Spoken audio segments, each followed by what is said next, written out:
Chinese officials must share more real-time information on COVID in the country as infections surge.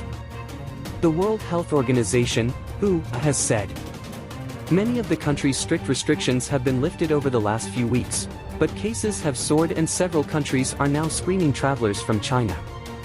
WHO officials say they want to see more data on hospitalizations, intensive care unit admissions and deaths. It also wants figures on vaccinations. The United States, Spain, France, South Korea, India, Italy, Japan and Taiwan have all imposed COVID tests for travelers from China, as they fear a renewed spread of the virus. And passengers arriving in England from China will have to provide a negative test before they board a flight.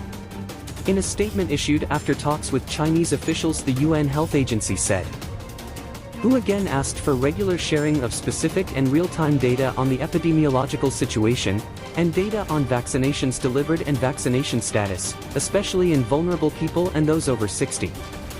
The agency said it was willing to provide support on these areas, as well as help with addressing the issue of vaccine hesitancy.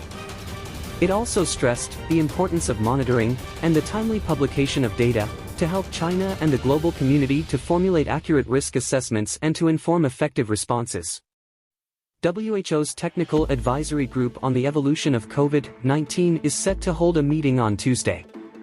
The agency says it has invited Chinese scientists to present detailed data on viral sequencing.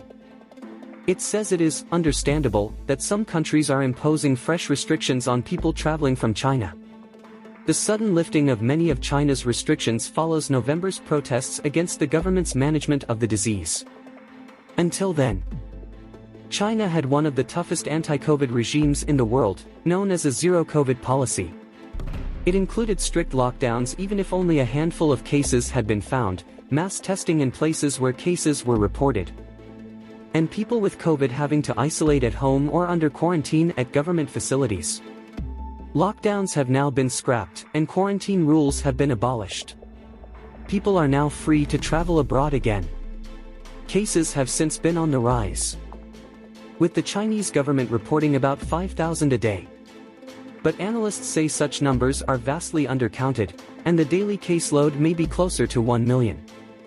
Officially, there have only been 13 COVID deaths throughout December. But UK-based health data firm Airfinity said on Thursday that around 9,000 people in China are probably dying each day from the disease.